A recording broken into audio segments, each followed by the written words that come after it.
মেয়েটি চারপাশে কাউকে না দেখে দ্রুত কাপড় খুলে পানিতে নেমে ভালো করে গোসল করার প্রস্তুতি নিল। কিন্তু হঠাৎ চোখে পড়ল পানির উপর একটি ১০০ টাকার নোট ভাসছে। সেদিকে ভালো করে তাকিয়ে সে দেখল সেখানে আরও ৫টি নোট আছে। মেয়েটি বেশি কিছু না ভেবে ধরে নিল আজ তার ভাগ্য খুব ভালো।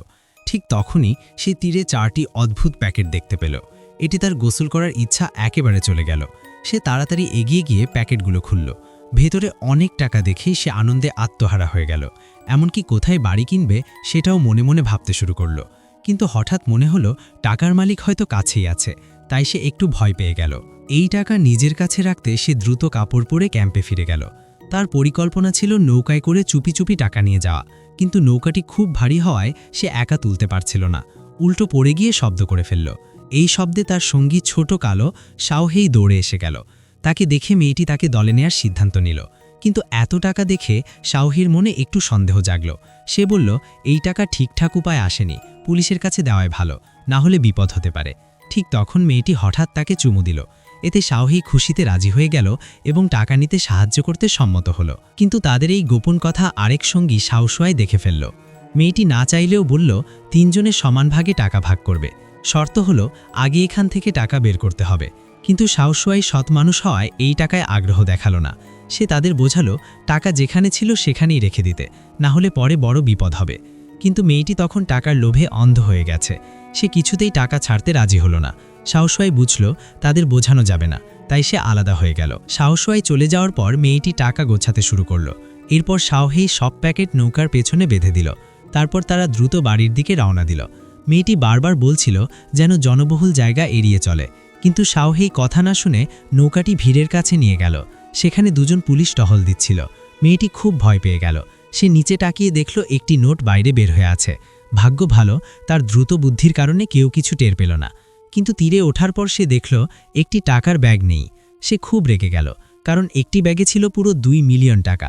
শাওহেই বলল সে ঠিকমতো বেঁধেছিল। তবুও মেয়েটি তাকে দোষ দিল এবং আর একসাথে যেতে চাইল না। সে মোবাইল বের করে শাওশুয়াইকে ফোন করতে গেল। কিন্তু সে জানত না শাওশুয়াই আলাদা হওয়ার পরই টাকার আসল মালিক কালো পোশাকের লোকটির সাথে দেখা করে ফেলেছে। দুজনেই কিছু না জেনে কথা বলছিল। ঠিক তখন মেয়েটির ফোন আসে। তখনই লোকটি পুরো বিষয়টা বুঝতে পারে। শাওশুয়াই খুব বিপদে পড়ে যায়। সে ভাবছিল সে কিছুই করেনি, তবু এখন বিপদে পড়তে হচ্ছে। শেষে সে বাধ্য হয় ২ বন্ধুকে খুঁজতে যায় এবং নদীর পাশে গিয়ে দাঁড়ায়। কিন্তু কে জানত লোকটা কোনো নিয়ম মানে না। সে হঠাৎ পিছন থেকে ব্যাগ থেকে একটি স্নাইপার রাইফেল বের করে ৩ জনকেই মেরে ফেলার পরিকল্পনা করল। কিন্তু তার নিশানা খুব খারাপ ছিল। একটার পর একটা গুলি চালিয়েও সব মিস করল। ৩ জন যখন প্রায় তীরে উঠে যাচ্ছিল, তখন সে মনোযোগ দিয়ে শেষ গুলিটা ছোড়ে। কিন্তু সেটাও শুধু শাওশুয়াইয়ের কানের পাশ দিয়ে ছুঁয়ে যায়। ৩ জনকে জঙ্গলে ঢুকে অদৃশ্য হতে দেখে সে দ্রুত তাদের পিছু নিল। এই সময় শাওশুয়াই চেষ্টা করছিল ২ জনকে বোঝাতে যেন তারা টাকা মালিককে ফিরিয়ে দেয়। সে বলছিল এই টাকার জন্য নিজের জীবন ঝুঁকিতে ফেলা ঠিক না। কিন্তু মেয়েটি তার কথার তীব্র বিরোধিতা করল। কথা শেষ করেই সে টাকা নিয়ে সামনে এগিয়ে গেল। সে বুঝতেই পারেনি কালো পোশাকের লোকটি পড়ে থাকা টাকার নোট অনুসরণ করে তাদের পিছু নিয়েছে। ৩ জন ভয়ে দৌড়ে পালাতে লাগল। সামনে দৌড়ানো শাওহেই হঠাৎ একটি গর্ত দেখতে পেল। ৩ জন কিছু না ভেবেই সেখানে লাফ দিল। ভাগ্য ভালো, নিচে একটি পরিত্যক্ত পাইপলাইন ছিল, কোনো বিপদ ছিল না। এরপর তারা পাইপ ধরে বের হওয়ার পথ খুঁজতে লাগল। কিন্তু সামনে গিয়ে দেখে পথ গাছের ডাল দিয়ে আটকে আছে। মেয়েটি টাকা নিয়ে পালানোর জন্য ব্যাগ থেকে একটি ছোট ছুরি বের করল। সে সামনে মাটি কেটে জোর করে একটি পথ তৈরি করল। তারপর সে সবার আগে সেই পথ দিয়ে বেরিয়ে গেল। শাওশুয়াই তার পেছনে গেল। কিন্তু শাওহেই যখন ঢুকতে গেল, তখন তার শরীর বড় হওয়ায় মাঝখানে আটকে গেল। মেয়েটি তাকে বলল আগে টাকার ব্যাগটা বের করতে, কিন্তু শাওহেই ভুল করে ব্যাগের দড়ি নিজের গলায় পেঁচিয়ে ফেলল। তবুও মেয়েটি তার কোনো পরোয়া না করে জোরে টানতে লাগল। ঠিক তখন কালো পোশাকের লোকটিও সেখানে এসে পৌঁছাল। সে শাওহেইর পা ধরে ফেলল। এই অবস্থায় মেয়েটি ব্যাগ থেকে ছুরি বের করে দড়ি কেটে ফেলল। এতে কালো পোশাকের লোকটি ভয় পেয়ে গেল। সে ভাবতেই পারেনি মেয়েটি এত নিষ্ঠুর হতে পারে। নিজের জন্য সে যে কোনো কিছু করতে পারে, কিন্তু এখন একা এত টাকা বহন করা তার পক্ষে সম্ভব ছিল না। তাই সে অতিরিক্ত টাকার ব্যাগগুলো একটি ডাস্টবিনে লুকিয়ে রাখল। শুধু একটি ব্যাগ নিয়ে এসে সেখান থেকে বের হতে চাইল। তার পরিকল্পনা ছিল পরে আবার ফিরে এসে বাকিগুলো নিয়ে যাবে। কিন্তু সে যখন পালাতে যাচ্ছিল, তখন হঠাৎ কালো পোশাকের লোকটি পিছন থেকে তাকে জড়িয়ে ধরল।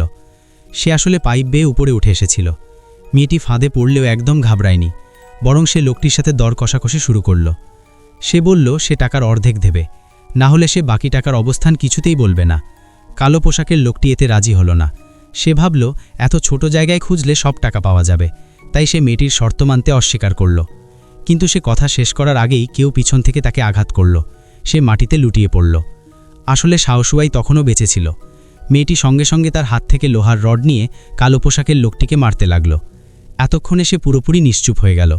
সাহসুয়াই ভাবল সবকিছু এখন শেষ হয়েছে, কিন্তু সে পিছনে তাকাতেই দেখল মেয়েটি তার দিকে বন্দুক তাক করে আছে। সে শুধু বলতে লাগল, I'm sorry.